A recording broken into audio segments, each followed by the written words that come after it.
नमस्कार प्रेक्षक हो, वृत्तवेधच्या विशेष चर्चासत्रात मी श्रुती कुलकर्णी आपल्या सर्वांचं मनपूर्वक स्वागत करते.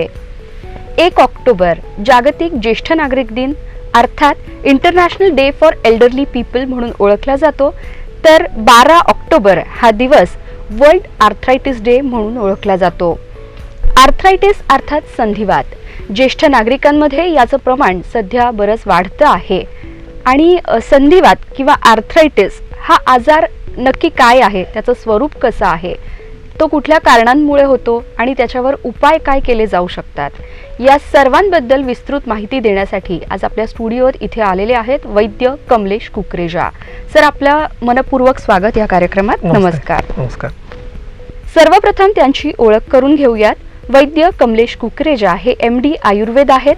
सोलापुरात मधुजीवन हे आयुर्वेदिक पंचकर्म चिकित्सालय ते बघतात. त्याचप्रमाणे तडवळ, पुणे, सोलापूर आणि बेंगलोर येथे आपली वैद्यकीय सेवा ते 2013 पासून देत आहेत.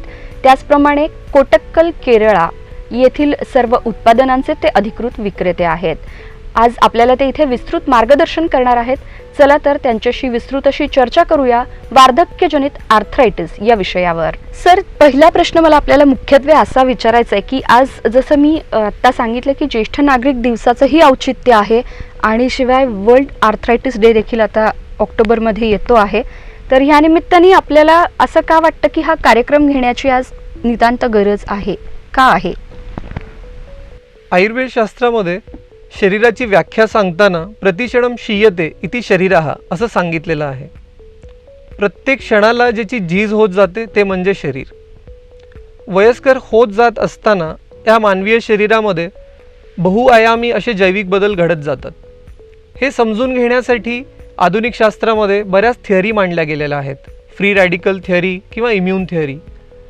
आपल्याला साध्या शब्दात जर हे समजून घ्यायचं झालं तर एक शब्द जे आम्ही वापरतो ते म्हणजे रिजिडिटी. इलॅस्टिसिटी कमी होत जाणे किंवा लवचिकपणा कमी होणे. आपण आधी म्हणल्याप्रमाणे बऱ्याच ठिकाणी हे लवचिकपणा कमी होतो आणि वेगवेगळे आजार आपल्याला वयस्कर लोकांमध्ये झालेले दिसतात. उदाहरणतः रक्तवहन करणाऱ्या रक्तवाहिन्यांमध्ये जेव्हा लवचिकपणा कमी होतो तेव्हा उच्च रक्तदाब असा आजार आपल्याला झालेला दिसतो वयस्कर लोकांमध्ये. हेच लवचिकपणा किंवा स्निग्धता मेंदूमध्ये जेव्हा कमी होते तेव्हा अनिद्रा, विसरभोळेपणा, अल्झायमर्स असे आजार आपल्याला त्यांच्यामध्ये आढळून येतात. जेव्हा आतड्यांमधली स्निग्धता कमी होते तेव्हा अपचन, बद्धकोष्ठता हे विकार त्यांच्यामध्ये आपल्याला आढळून येतात. विशेषतः हाडांमधला ठिसूळपणा हे वयानुसार वाढत जातं आणि संधीमधला किंवा सांध्यामधला लवचिकपणा कमी झाल्यामुळं संधिवातसारखे आजार आपल्याला त्यांच्यामध्ये जास्त प्रमाणात आढळून येतात. त्यालाच आर्थरायटिस असं म्हटलं जातं. आज भारताची लोकसंख्या 125 कोटीच्या जवळपास आहे. त्यामध्ये 12 दशलक्ष एवढे वयस्कर लोकांची संख्या आहे. जर आर्थरायटिसचं प्रमाण आपण बघितलं ह्यामध्ये तर 50% पेक्षा जास्त वयस्कर लोकांमध्ये आपल्याला आढळून येतं की ते आर्थरायटिसच्या आजाराने ग्रसित आहेत.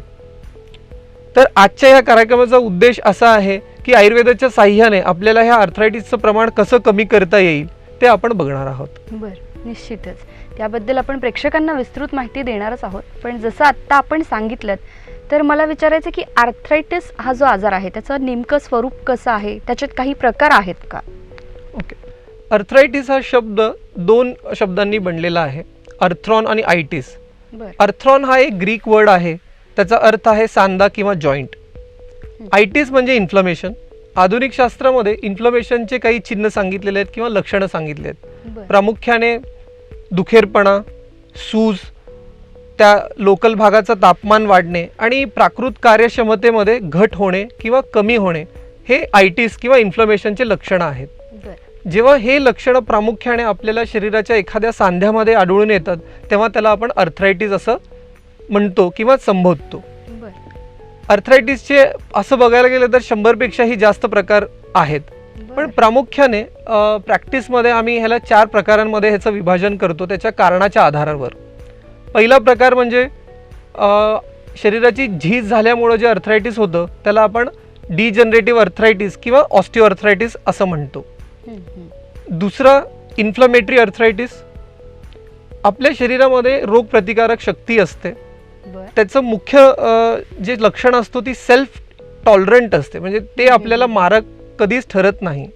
पण आपल्या चुकीच्या दिनचर्येमुळे, चुकीच्या सवयींमुळं आपलं रोगप्रतिकारक शक्ती जेव्हा आपल्या सांध्यांना मारक ठरते, तेव्हा जे अर्थरायटिस उद्भवतात त्याला ऑटोइम्युन अर्थरायटिस किंवा इन्फ्लमेटरी अर्थरायटिस असं म्हटलं जातं. बर. ह्याचे उदाहरण आहेत रुमॅटॉइड अर्थरायटिस किंवा सोरियासिस नंतर येणारा अर्थरायटिस, ज्याला सोरियाटिक अर्थ्रोपॅथी म्हटलं जातं. तिसरा प्रकार मेटाबॉलिक अर्थरायटिस. आपल्या शरीराच्या चयापचय प्रक्रियेमध्ये वेगवेगळे विषारी तत्व शरीरात तयार होतात. ते तत्व तयार झालेले योग्य रीतीने जर शरीराबाहेर फेकले गेले नाही तर रक्तात ते वाढत जातात आणि आपल्याला विशेष प्रकारचे सांधेदुखी येते. त्याचं उदाहरण आहे गाऊट, ज्याच्यामध्ये रक्तामध्ये युरिक ॲसिड हे रक्तात वाढलं जातं आणि आपल्या सांध्यांना इजा होते आणि इन्फ्लमेशन होतं सांध्यांमध्ये. चौथा प्रकार जे आहे ते इन्फेक्टिव्ह अर्थरायटिस. आपण बघत होतो मागच्या 6 महिन्यांखाली सोलापूरमध्ये चिकनगुन्याच्या आजारासारखी साथ होती. बरोबर. चिकनगुन्या हे आजार व्हायरल इन्फेक्शनमुळे होतो. त्याच्यामध्ये प्राकृत सांध्यांचा बल जे आहे ते कमी होतं आणि त्याच्यामुळं आपल्याला परत सांधेदुखी उद्भवते. ते जे अर्थरायटिस आहे हे सगळे इन्फेक्टिव्ह अर्थरायटिसमध्ये मोडले जातात. तर आपण बघितलं मुख्यतः अर्थरायटिसचे 4 प्रकार आहेत त्याच्या कारणावरून: डिजनरेटिव्ह, इन्फ्लमेटरी, मेटाबॉलिक आणि इन्फेक्टिव्ह अर्थरायटिस. सर, वार्धक्यजनित आर्थरायटिस जे आहे तर ते विशेषतः कोणत्या सांध्यांना होऊ शकतं किंवा होतं, आणि ते जर झालं तर त्याची नेमकी लक्षणं काय आढळून येतात रुग्णांमध्ये? ओके. वार्धक्यजनित अर्थरायटिस हे विशेष करून वेट बेरिंग जॉईंट्समध्ये दिसून येतं. बर. विशेषतः गुडघा, मान, पाठ आणि हिप जॉईंट. बर. प्रामुख्याने हे गुडघ्यामध्ये जास्त प्रमाणात दिसतं. तर हे समजून घेण्यासाठी आपण गुडघ्याचं एक मॉड्यूल आणलेलं आहे. गुडघा हे सांधा जेव्हा आपण बघतो, हे जे जॉईंट आहे मांडीमधल्या हाड फिमर आणि लोअर लेगमधल्या टिबिया ह्या 2 हाडांमधलं हे सांधा आहे. बर. बर. आपल्या प्राकृतः या सांध्याची जे बल आहे हे 2 गोष्टींनी टिकवलं जातं. एक म्हणजे कार्टिलेज, आर्टिक्युलर कार्टिलेज, आणि दुसरं म्हणजे ह्या जॉईंट स्पेसमध्ये असणारा सायनोव्हियल फ्लूइड, जे एक लुब्रिकंट म्हणून काम करतं. पण दिवसभराच्या हालचालींमुळं जेव्हा आपण उभं राहतो, व्यायाम करतो, स्पोर्ट्स खेळतो, त्या वेअर अँड टेअरमुळं ह्या सांध्याला इंजुरी होते आणि वयस्कर होत जाताना ह्या कार्टिलेजची झीज होत जाते. बर. बर. आणि विशेष करून ह्या सायनोव्हियल मेम्ब्रेनमध्ये सूज येते. त्याच्यामुळं ऑस्टिओआर्थरायटिस ऑफ नी हा आजार आपल्याला वयस्कर लोकांमध्ये झालेला दिसतो. ह्या आजाराचे प्रामुख्याने 4 स्टेजेस आहेत. त्याच्या झिजेच्या पर्सेंटेज अनुसार त्या स्टेज सांगितलेले गेलेले आहेत. योग्य त्या स्टेजवर योग्य काळजी घेतली नाही तर हे पुढच्या स्टेजमध्ये हे आजार वाढत जातो आणि शेवटी डिफॉर्मिटीज येतात. आपण बरेच वयस्कर रुग्ण बघतो जे गुडघ्याचा त्यांचा आकार बदललेला दिसतो. विशेष करून धनुष्यासारखे गुडघे झालेले दिसतात, त्याला बोनी म्हणतात. आणि काही रुग्णांमध्ये हे आतल्या बाजूला वळलेले दिसतात, त्याला नॉकनी असं डिफॉर्मिटी आपण म्हणतो. आणि कळत न कळत ह्या वयस्कर लोकांमध्ये त्यांना जी संधिवातामुळे जे गुडघ्याचं आत्ता तुम्ही म्हणालात की त्यांची झीज पण होते आणि ते आकारही बदलतात, त्यामुळे त्यांच्या चालण्यामध्येही कुठेतरी फरक पडतो आणि त्यांना म्हणजे तो जो त्रास आहे तो तिथे जास्त प्रमाणात जाणवतो किंवा ह्या तक्रारी ह्या कितपत येतात ह्याबद्दल तुम्हाला काय सांगायचं आहे? अजून आपण विषय होता की ऑस्टिओआर्थरायटिस आपण जे म्हणलं की कोणत्या सांध्यांमध्ये होतो. पहिला तर गुडघ्याबद्दल आपण सांगितलं. दुसरं जे आहे हे आपल्या मणक्यांमध्ये हे विशेषत्वाने जाणवतं. प्रामुख्याने आपण निसर्गाचा नियम बघतो की जिथं मोबिलिटी जास्त असते तिथं स्टेबिलिटी कमी होते. म्हणून आपल्या मानेमध्ये विशेषत्व सर्वायकल आणि लंबार रिजनमध्ये C5, C6 किंवा L4, L5 या रिजनमध्ये जे चकत्या आहेत, जे डिस्क आहे 2 मणक्यांमधले, त्याची झीज होते. एक स्टडी झाला होता ज्याच्यामध्ये असं आढळून आलं होतं की 45 वर्षानंतरच्या लोकांमध्ये MRI काढण्यात आले होते. त्यामध्ये 60% लोकांच्या MRI मध्ये ते डिस्क जी आहे ही डिजनरेटिव्ह सापडली होती किंवा आढळलेली होती. ओके. तर ऑस्टिओआर्थरायटिस हे विशेष करून गुडघा आणि मान ह्या 2 ठिकाणी आपल्याला आढळून येतो आणि त्याचे जे लक्षणं आहेत त्या सांध्यावर अवलंबून असतात. उदाहरणतः जे गुडघा इफेक्ट झालेला असेल तर पेशंटला उभं राहताना गुडघेदुखी त्याच्या पोस्चर अनुसार 1 किंवा दोन्ही गुडघ्यात जाणवू शकते. सूज येणे, गुडघ्याची हालचाली करत असताना दुखेरपणाची भावना जाणवणे, आणि हेच मणक्यांमध्ये असेल, मानेमध्ये झालेले असतील तर विशेषत्वाने मान दुखणे, मानेचे मुवमेंट्स करताना ते रिस्ट्रिक्टेड जाणवणे आणि दुखेरपणाची भावना जाणवणे, हातांमध्ये मुंग्या आल्यासारखे जाणवतात लोकांना, आणि हे विशेष करून जेव्हा मानेमध्ये असलेले चकत्या मणक्यांमधली हे सरकली जाते किंवा त्याला प्रोलॅप्स डिस्क आपण म्हणतो, तेव्हा हे जाणवतात. जर हे लंबार रिजनमध्ये झालेले असतील तर पायांमध्ये मुंग्या येणे किंवा पायाची कार्यक्षमता कमी होणे हे असे आढळून येतात. आपण मानवीय शरीरामध्ये साधारण 32 ते 34 मणके आहेत आणि प्रत्येक मणक्यांच्या मध्ये एक गादी असते. त्याचं काम मुख्यतः असतो शॉक ऑब्झर्व करणे. पण वयानुसार आपण सांगितल्याप्रमाणे ह्याचं स्निग्धतेचा अंश किंवा लवचिकपणा कमी झाल्यामुळं 2 मणक्यांमधली जी जागा आहे ती कमी होते आणि इथून बाहेर पडणाऱ्या नसांवर त्याचा दाब पडायला लागतो. म्हणूनच ह्या लोकांमध्ये पायाला मुंग्या येणे किंवा हाताला मुंग्या येणे असं जाणवतं. सर, आत्ता आपण जी माहिती घेतली त्याप्रमाणे आर्थरायटिस तुम्ही सांगितली की लक्षणं काय आहेत, पण मला असं विचारायचं की ह्यावर काही तपासण्या उपलब्ध आहेत का? कारण रुग्णांना हे कळणार कसं की आपल्याला आर्थरायटिसची सुरुवात झाली आहे? हो, तपासण्या बेसिकली हे 2 प्रकारचे असतात. बायोकेमिकल इन्व्हेस्टिगेशन्स ब्लड आणि युरिनमध्ये जे केले जातात, आणि दुसरे म्हणजे रेडिओलॉजिकल इन्व्हेस्टिगेशन्स. त्याच्यामध्ये प्रामुख्याने एक्सरे आपण सुरुवातीला पेशंटना रिक्वेस्ट करतो की हे काढून घ्या. गुडघ्याची तक्रार असेल तर गुडघ्याचे एक्सरे, मानेची तक्रार असेल तर लंबार आणि सर्वायकल स्पाईनचे एक्सरे काढून घेण्यासाठी सल्ले दिले जातात. काही कारणास्तव जर एक्सरेमध्ये क्लिअर माहिती मिळत नसेल तर त्याचा पुढचा टप्पा असतो की MRI करून घेणे.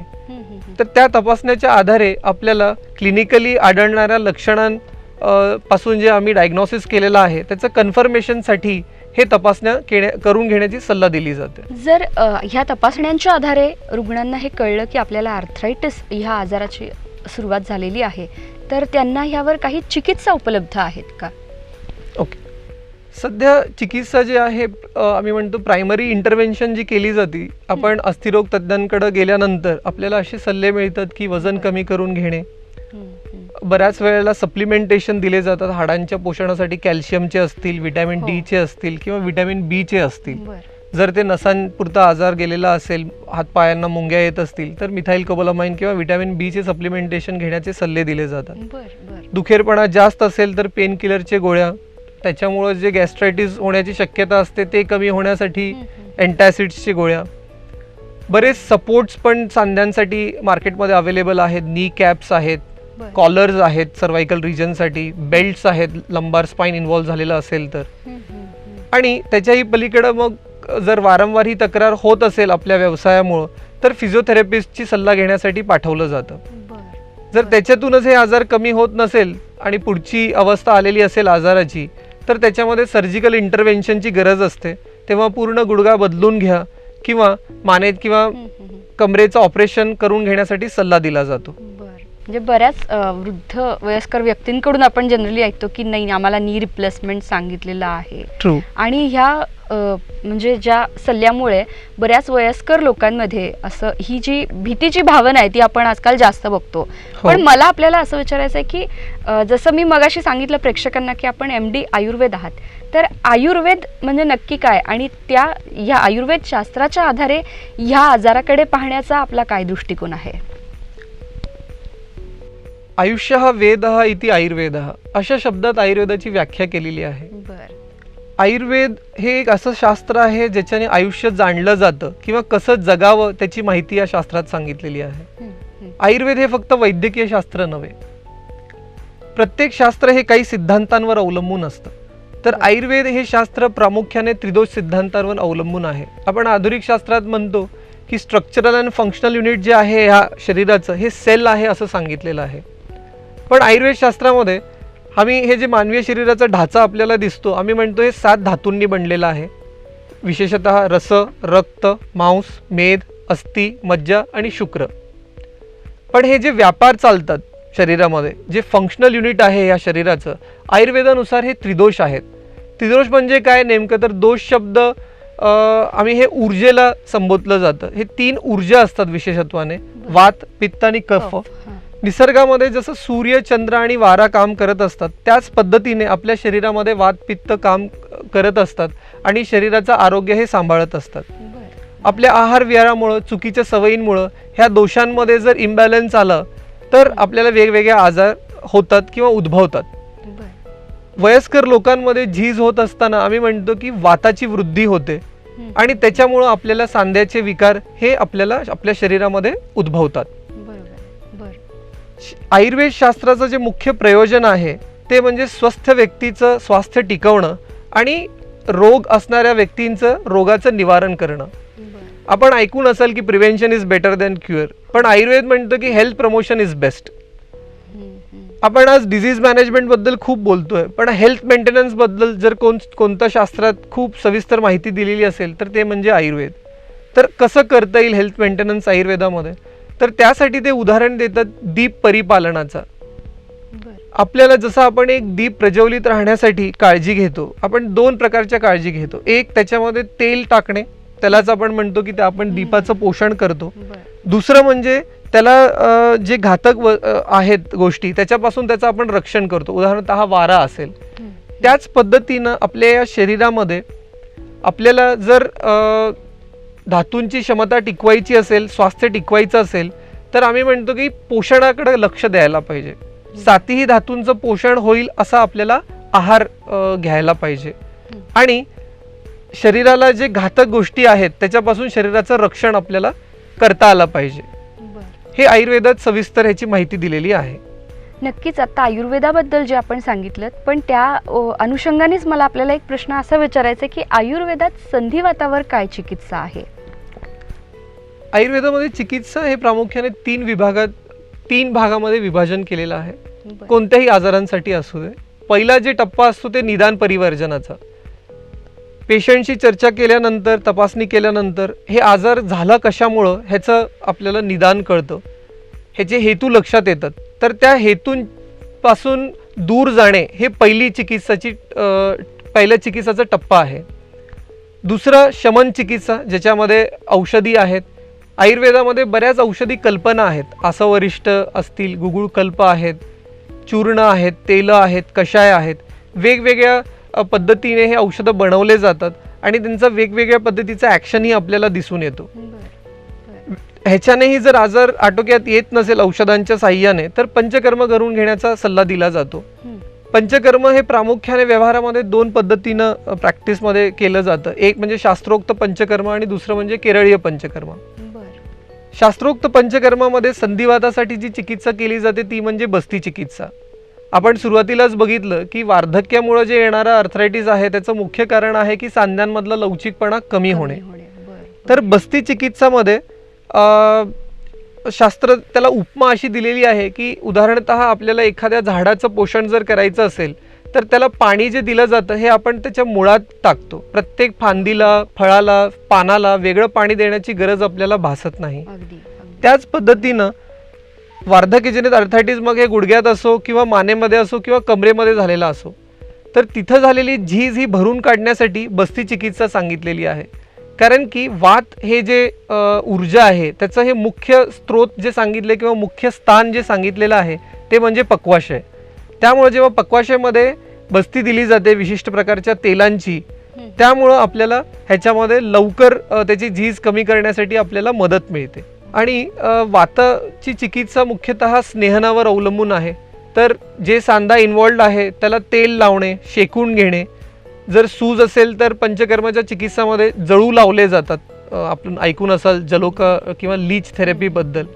जळू लावल्यामुळं तिथं सांध्यामध्ये साचलेलं जे पाणी आहे, इफ्युजन आहे, ते कमी करण्यासाठी आपल्याला खूप लवकर मदत मिळते. या सर्व चिकित्सा रुग्णांना सहाय्यभूत तर होतातच, पण मला असं विचारायचं आहे की हे वार्धक्यजनित आर्थरायटिस होऊ नये म्हणून आधीच जसं आपण मगाशी म्हणालात की prevention is better than cure, तर रुग्णांनी यासाठी काय काळजी घेतली पाहिजे? आपल्याला अर्थरायटिस होऊ नये असं आपल्याला वाटत असेल तर आम्ही म्हणतो प्रामुख्याने 3 पद्धतीची काळजी आपल्याला घ्यायला पाहिजे. एक म्हणजे पोषण ह्या शरीराचं, दुसरं म्हणजे विशिष्ट व्यायाम, तिसरं आपण जे व्यवसाय करतोय त्यामध्ये पोश्चर ओरिएंटेड हे अर्थरायटिस होतात, तर ते योग्य पोश्चरची माहिती करून घेणे. आपण म्हणतो की मानवीय शरीर हे एक मशिनासारखं कार्यरत आहे, तर ह्याच्या पोषणासाठी आम्ही म्हणतो 4 गोष्टी खूप महत्त्वाच्या असतात. फक्त आहाराने पोषण होत नाही. आपण जेव्हा खूप थकून जातो तेव्हा आपण काय करतो, आपल्याला निद्रेची खूप गरज असते. तर जे 4 गोष्टी आहेत ज्यामधून ह्या मशीनला ऊर्जा मिळते ते म्हणजे आहार, निद्रा म्हणजे विश्रांती, तिसरं म्हणजे श्वास, ब्रेथ जे आपण घेतो, आणि चौथं म्हणजे सूर्यप्रकाश. आपल्याला असं लक्षात येईल किंवा जेव्हा ढगाळ वातावरण असतो तेव्हा शरीरातली ऊर्जा ही खूप कमी असते आणि उत्साह जे असतो हे खूप कमी असतो. तर पोषणासाठी आहारात काय बदल केले पाहिजेत? आज आम्ही समाजामध्ये बघतो, तूप म्हणा, दूध म्हणा, हे घेण्याचं प्रमाण किंवा ते घेण्यापासून जे होणारे उपद्रव आहेत, ह्या भीतीपोटी हे घेतले जात नाही. कारण की वयस्कर लोक जे आमच्याकडे येतात दवाखान्यामध्ये, हे फक्त अर्थरायटिसने ग्रसित नसतात. त्यांना थायरॉइड असेल किंवा डायबिटीज आहे, ब्लड प्रेशर आहे, हे बऱ्याच प्रकारचे आजार त्यांच्या शरीरामध्ये ऑलरेडी असतात आणि ते त्याच्यासाठी वेगवेगळ्या पद्धतीचे गोळ्याही घेत असतात. तर त्यामुळं शुगर आहे म्हणून दूध नको, ब्लड प्रेशर आहे म्हणून दूध नको, वजन वाढेल म्हणून दूध नको, अशा भीतीपोटी हे घेतलं जात नाही. पण मी आज आवर्जून सांगेन की लवचिकपणा जर शरीराचं टिकवायचं असेल आपल्याला, तर दुधाला खूप महत्त्व आहे. दूध कोणतं घ्यावं? तर आपण म्हणतो की जर्सी गाईचं दूध नको, देशी गाईचं जर उपलब्ध असेल तर घ्या, नसेल तर म्हशीचं दूध घ्या. पण रोज सकाळी आम्ही म्हणतो दूध आपल्या आहारामध्ये उपयोगात आणा. अजून एक गोष्ट सांगावीशी वाटते की बद्धकोष्ठतेचा जर तक्रार असेल रुग्णांना, तर बरेच रुग्ण आम्हाला सांगतात की ज्या दिवशी पोट साफ होतं तेव्हा दुखेरपणाची भावना ही कमी जाणवते, आणि ज्या दिवशी पोट साफ होत नाही त्या दिवशी दुखेरपणाची भावना ही जास्त जाणवत असते. त्यामुळं आपल्या आहारामध्ये असा बदल करावा की ज्याच्यामुळं आपल्याला बद्धकोष्ठता होऊ नये. यासाठी सगळ्यात मुख्य बदल जे मी सांगू इच्छितो आहे की रात्रीच्या जेवणामध्ये गव्हाचं प्रमाण आपल्याला कमी करायला पाहिजे. जरी आपल्याला डायबिटीज असेल तरी आम्ही म्हणतो की ज्वारीचा उपयोग तुम्ही करा. त्याच्यामुळं बरेच पोटातल्या तक्रारी, बद्धकोष्ठता आहे, अपचन आहे, पोटात गॅस धरणे आहे, हे कमी झाल्यासारखं आपल्याला आढळून येईल. एक गैरसमज समाजामध्ये आहे की गहू खाल्ल्यामुळं शुगर कमी राहते आणि ज्वारी खाल्ल्यामुळं शुगर वाढतं. तर हे चुकीचं आहे. सध्याचे जे रिसर्च झालेले आहेत त्यामध्ये हे सिद्ध केलेलं आहे की आपण काहीही खाल्लं तर त्याचं रूपांतर जे आहे हे साखरेमध्ये होत असतं. आणि अजून एक गैरसमज म्हणजे भातासंदर्भात, भात खाल्लं की सूज वाढते, भात खाल्लं की वजन वाढतो, हे खूप मोठा गैरसमज आहे. आम्ही म्हणतो आज जर आपण बघितलं दक्षिण भारतामध्ये प्रमुख अन्न जे आहे हे भात आहे किंवा तांदूळ आहे. तिथं जर शरीरयष्टी आपण लोकांची बघितली तर ही आपल्याला स्थूल आहे असं आढळून येणार नाही. आणि कुणी सांगतं ह्यापेक्षा आपण जर स्वतः निरीक्षण केलं महिनाभर गहू बंद करून, तर आपल्याला लक्षात येईल की आपलं वजन जे आहे हे कमी झालेलं आहे. वजन कमी करण्याचं महत्त्व आम्ही म्हणतो की गुडघ्यावरचं ताण, पाठीवरचं, मणक्यांवरचं ताण कमी होतो. त्यामुळं वजन कमी करण्यासाठी जे आहारातला बदल आहे हे खूप आवर्जून आपण करून घ्यावा. सर, एक मुख्य प्रश्न, आता आपण ह्या चर्चासत्राच्या अगदी शेवटच्या टप्प्याकडे वळतोय, पण तत्पूर्वी विचारायचं आहे की आयुर्वेद म्हणल्यावर वृद्ध व्यक्ती असोत किंवा ज्येष्ठ नागरिक असोत किंवा अगदी सामान्यातल्या सामान्य व्यक्ती घरगुती उपायांकडे वळतात. तर हा जो वार्धक्यजनित आर्थरायटिस आहे ह्याच्यावर काही घरगुती उपाय उपलब्ध आहेत का? नक्कीच आहेत. मी म्हणल्याप्रमाणे आता घरगुती उपायांमधले आपल्या किचनमध्ये जर आपण बघितलं तर बरेच वनस्पती आहेत. तर एक कॉम्बिनेशन आम्ही बऱ्याच रुग्णांना आपण सांगतो, वयस्कर रुग्णांना, ते म्हणजे सुंठ आणि डिंक ह्याचं कॉम्बिनेशन. आम्ही त्यांना सल्ला देतो की 50 ग्राम सुंठ आणि 50 ग्राम डिंक ह्याचं पावडर तुम्ही तयार करा. साधारणतः रोज 1 चमचा जर आपण दुधात घ्यायला लागलं तर महिनाभरात आपल्याला लक्षात येईल की आपल्या शरीरामध्ये सांध्यांमधलं जे दुखेरपणा आहे हे कमी झाल्यासारखं आपल्याला जाणवेल. ह्याचं कारण सुंठ हे एक अँटी इन्फ्लमेटरी ड्रग आहे, सांध्यांमधली सूज कमी करते. डिंक हे हाडांचं पोषण करते. वयस्कर लोकांमध्ये हाडांमध्ये जे ठिसूळपणा उत्पन्न झालेला असतो हे डिंकामुळे खूप लवकर कमी होतं. जिथं कॅल्शियमचे सप्लिमेंटेशन काम करत नाहीत किंवा ऑब्झॉर्ब होत नाहीत अपचनामुळं, तिथं आम्ही सांगतो की हे निसर्गतः उपलब्ध असलेलं कॅल्शियमचं खूप रिच सोर्स आहे. त्यामुळे हे आपल्या आहारामध्ये उपयोगात आणावा. विशेष करून स्त्रियांमध्ये पाळी बंद झाल्यानंतर आम्ही म्हणतो की हार्मोनच्या चेंजेसमुळं, इस्ट्रोजन कमी झाल्यामुळं हाडांमध्ये ठिसूळपणा वाढतो आणि हृदयाचे आजार होण्याचाही रिस्क वाढतं. तर स्टडी आयुर्वेदामध्ये एक असा झाला होता की सुंठ जे आहे हे कार्डिओ प्रोटेक्टिव्ह सुद्धा आहे. त्यामुळं सुंठ आणि डिंकाचं मिक्सचर तयार करून 1 चमचा रोज सकाळी दुधात घेण्याने खूप चांगल्या पद्धतीनं आपल्याला आर्थरायटिस कमी करता येईल आणि हाडांचं पोषण ह्याच्याने करता येईल. दुसरं म्हणजे तीळ, पांढरे तीळ किंवा काळे तीळ. आम्ही म्हणतो की तुपात त्याला भाजून घ्या. अर्धा चमचा सकाळ संध्याकाळ रोज जेवणानंतर जरी खाल्लं तर त्याच्यामध्ये सांध्यांमधलं जे लवचिकपणा आहे किंवा लुब्रिकेशन जे आहे हे आपल्याला मेंटेन करता येतं. कारण की आपण बघितलं जर तिळाचं तेल कुठून येतो तर मुख्यतः तिळांमधून आपल्याला येतो. जेव्हा आपण तीळ खातो तेव्हा काही प्रमाणात त्या तेलाचं प्रमाण हे आपल्या शरीरामध्ये शोषलं जातं. आणि अजून जे आपण सांगितलं वजन कमी करण्यासाठी आहारातला बदल, ते विशेष म्हणजे गहू टाळणे. काय खातो आपण ह्यापेक्षा पण आम्ही म्हणतो की किती वाजता खातो ह्याला खूप महत्व आहे. बद्धकोष्ठतेच्या रुग्णांमध्ये बऱ्याच वेळा आम्ही बघतो की जेवणाची वेळ जर बदलली तर हे आजार कमी झाल्यासारखा दिसतो किंवा ही तक्रार कमी झाल्यासारखी दिसते. सूर्यास्ताच्या वेळा संध्याकाळचं जेवण करणं हे खूप उत्तम. जर शक्य होत नसेल तर आम्ही म्हणतो सॉलिड फूड खाऊ नका. जर रात्री आपलं जेवण 8 नंतर होत असेल तर आम्ही म्हणतो सॉलिड फूड आपल्याला नको. लिक्विड आपण काहीही घेऊ शकतो. सूप्स असतील, दूध असेल किंवा फळ आहार असेल, हे आपल्याला संध्याकाळच्या वेळेला करून विश्रांती घेता येईल. ह्याचं कारण आहे की रात्री जर उशिरा आपण जेवलो आणि अर्ध्या 1 तासात आपण सुपाईन होतो किंवा झोपायला जातो. हे करत असताना पोट जर भरलेलं असेल तर त्याचा पूर्ण ताण हृदयावर येतो आणि घेतलेला आहार सुद्धा नीट पचत नाही. त्याच्यामुळं आम्ही म्हणतो अजीर्ण होतं आणि अजीर्णामध्ये मांसामध्ये दुखेरपणा येतो आणि आपल्या सांध्यांमध्ये आर्थरायटिसचं जर तक्रार असेल किंवा सांधे दुखत असतील तर ते वाढल्यासारखे जाणवतात आपल्याला. अजून एक विशेष घरगुती उपाय आम्ही सांगतो की रोज आपले सांधे जे आहेत ते गरम पाण्याच्या पिशवीनं शेकून घ्या.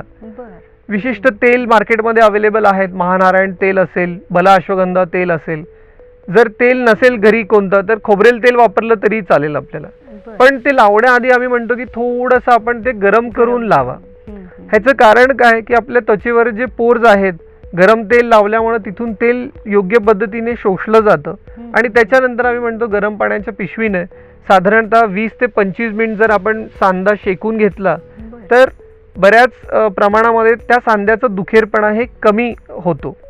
सर, हे आपण बघितले की घरगुती उपाय आहेत आर्थरायटिसवर, पण ह्या व्यतिरिक्त जे रुग्ण आहेत आर्थरायटिसचे तर त्यांनी काही असे व्यायाम प्रकार आहेत का की जे करावेत, ह्याबद्दल आपण काही मार्गदर्शन कराल? ओके, एक्सरसाइज बेसिकली हे 3 प्रकारचे असतात. एरोबिक एक्सरसाइजेस, स्ट्रेंथनिंग एक्सरसाइजेस आणि काही एक्सरसाइजेस हे मोबिलिटी किंवा फ्लेक्सिबिलिटी वाढवण्यासाठी असतात. आपल्याला जे आजार आहे त्याप्रमाणे व्यायामाची सल्ला आम्ही रुग्णांना आमच्या क्लिनिकमध्ये देतो. एक विशेष याच्यात सांगावंसं वाटतं की सकाळी उठल्यावर बरेच रुग्ण आम्ही बघतो, वयस्कर लोक हे सूर्य उदय होण्याआधीच वॉकिंगला जातात. तर आम्ही हे त्यांना सल्ला देतो की सूर्य उदय नंतर कोवड्या उन्हात जर आपण चाललात तर उन्हापासून मी आधी सांगितल्याप्रमाणे शरीराला ऊर्जा मिळते. हे नैसर्गिक धन आहे. त्यामध्ये खूप मोठ्या प्रमाणात आपल्याला विटॅमिन डी मिळतं. सगळे शरीराचे स्रोतच हे मोकळे होतात. त्यामुळं वॉकिंग हा सगळ्यात उत्तम पर्यायी आहे.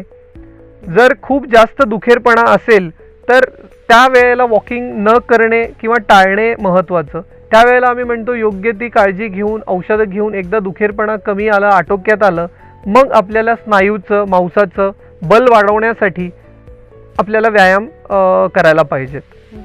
हो. आणि एक विषय सांगावासा वाटतो, आपण ज्या व्यवसायामध्ये आहे त्या व्यवसायामधले जे पोस्चर्स आहेत ते समजून घ्यायला पाहिजेत. कारण की बरेच आम्ही बघतो ऑप्थॅल्मॉलॉजिस्ट असतील, डेंटिस्ट असतील, त्यांना मानेचे तक्रारी हे खूप जास्त प्रमाणात आढळून येतात. कारण की त्यांनी दिवसभर पोस्चर असा असतो की मान खाली असते. किंवा IT इंजिनियर्स आज पुण्यात प्रॅक्टिस करत असताना आम्ही बघतो सर्वायकल स्पॉन्डिलॉसिसची ही तक्रार 35 या वयामध्ये आढळून येतं. तर म्हणून आम्ही म्हणतो की जे पोस्चर आहे ते योग्य कोणतं आहे हे समजून घ्यायला पाहिजे. विशेषतः आम्ही कम्प्युटर आपण वापरत असाल तर स्क्रीन जे आहे हे डोळ्यांच्या लेवलला पाहिजे. मोबाईलचा वापर खूप प्रमाणात होतो आज. तर जेव्हा मोबाईल धरला जातो आपण विशेष म्हणतो की मान खाली नको आहे, सरळ पाहिजे आणि हात जे आहे, एल्बो जे आहे हे फ्री नको ठेवायला. जेव्हा आपण डेस्कवर बसतो ह्याच्याकडे लक्ष ठेवा की एल्बो आपण रेस्ट करतो आहे. कारण की एल्बोला जर आपण रेस्ट केलं नाही तर पूर्ण हाताचं ताण जे आहे ते सर्वायकल मानेवर जातं आणि आपल्याला सर्वायकल स्पॉन्डिलॉसिस तक्रार हे वाढते. आणि जे लोक स्टँडिंग ऑक्युपेशनमध्ये आहेत, कंडक्टर असतील, टीचर्स असतील, बरेच शिक्षक वर्ग आपल्याकडे येतो जे कंटिन्युअस त्यांना तासभर उभं राहून व्याख्यान द्यावं लागतं. कंटिन्युअस उभं राहिल्यामुळं पायांवर, गुडघ्यांवर, टाचेंवर खूप ताण पडतो, किंवा कारण की जेव्हा आपण उभं राहतो आपल्या शरीराचं 70% वजन हे गुडघ्यांवर असतो आणि 30% हे गोट्यांवर जातो. तर म्हणून आम्ही म्हणतो प्रोलॉंग स्टँडिंग, प्रोलॉंग सिटिंग हे नको आहे आपल्याला. आपण 1 तासापेक्षा जास्त उभं नको राहायला, मध्ये 5-10 मिनिट बसणे आणि थोडंसं फिरून येणे, ह्याच्यामुळं सांध्यांमधली मोबिलिटी जी होते त्यामुळे हे आर्थरायटिस होण्याचे जे तक्रार आहे हे कमी प्रमाणात आपल्याला होईल. सर, आता या चर्चासत्राच्या शेवटच्या टप्प्यात मला असं विचारायचं आहे की आमच्या प्रेक्षकांनी आज आपल्याकडून विस्तृत माहिती घेतली वार्धक्यजनित आर्थरायटिस या विषयावर, आणि आता या शेवटच्या टप्प्यामध्ये आपण आमच्या प्रेक्षकांना काय संदेश द्याल? आज आपल्याला सोशल मीडियाच्या आधारे व्हॉट्सअप असेल, फेसबुक असेल, यूट्यूब असेल, ह्याच्यावर वेगवेगळे सल्ले मिळता आहेत आपल्याला. तर बऱ्याच वेळेला आम्ही बघतो की रुग्णांनी ते सल्ले आपल्या जीवनामध्ये बदल केलेत आणि त्याच्यामुळे त्यांना त्रास झाला. तर म्हणून मी सगळ्यांना हे संदेश देऊ इच्छितो की आपण जवळपासच्या आयुर्वेदिक डॉक्टरांकडे जा. आपल्याला जर आर्थरायटिसची तक्रार असेल तर त्यांच्याकडनं प्रकृती परीक्षण करून घेऊन जे पथ्य अपथ्य किंवा आयुर्वेदिक चिकित्सा जे सल्ला दिले जातील त्या पद्धतीनं आपण त्याचा आपल्या दैनंदिनमध्ये उपयोग करून घेऊन आपल्याला नक्कीच ह्या आजारामध्ये बरं करण्यासाठी आपल्याला हे उपयुक्त ठरतील. एक वेगळाच असा विषय आहे की ऑक्टोबर महिन्याचं औचित्यही आपण साधलं. जागतिक ज्येष्ठ नागरिक दिन आणि वर्ल्ड आर्थरायटिस डेच्या निमित्ताने आम्ही ही माहिती आमच्या प्रेक्षकांपर्यंत पोहोचवण्यासाठी ह्या विशेष चर्चासत्राचं आयोजन केलं. या निमित्ताने अजून एक माहिती द्यावीशी वाटते. वैद्य कमलेश कुकरेजा यांनी आज आपल्याला वार्धक्यजनित आर्थरायटिस या विषयावर विस्तृत असं मार्गदर्शन केलं. तर प्रेक्षकांना मला आवर्जून सांगावंसं वाटेल की 2014 सालापासून ज्येष्ठ नागरिक दिनाचं औचित्य साधून वार्धक्यजनित जे काही आजार आहेत, जसं की अनिद्रा, विसरभोळेपणा, अपचन, बद्धकोष्ठता, संधिवात म्हणजे जे गुडघेदुखी आहे, मानदुखी, पाठदुखी या वृद्धांच्या किंवा ज्येष्ठ नागरिकांच्या तक्रारी आहेत, याबद्दल ते सातत्याने शिबिराचं आयोजन करत असतात. ह्या वर्षीही दिनांक 1 आणि 2 ऑक्टोबर 2019 रोजी त्यांनी या शिबिराचं आयोजन केलेलं आहे. या शिबिराची वेळ आहे 11 ते 2, सकाळी 11 ते 2 आणि सायंकाळी 6 ते 9. तर या संदर्भात आपल्याला अधिक माहिती जर हवी असेल तर 0217 2300 482 या क्रमांकावर संपर्क साधण्याचं आवाहनही त्यांनी आपल्या प्रेक्षकांना आवर्जून केलेलं आहे. तर प्रेक्षक हो, आज या विषयावर या चर्चासत्रात आपण इथेच थांबतो आहोत. पुन्हा भेटूयात अशाच एका पुढील विशेष चर्चासत्रात. तोपर्यंत पाहत रहा सत्याचा अचूक वेध वृत्तवेध. नमस्कार.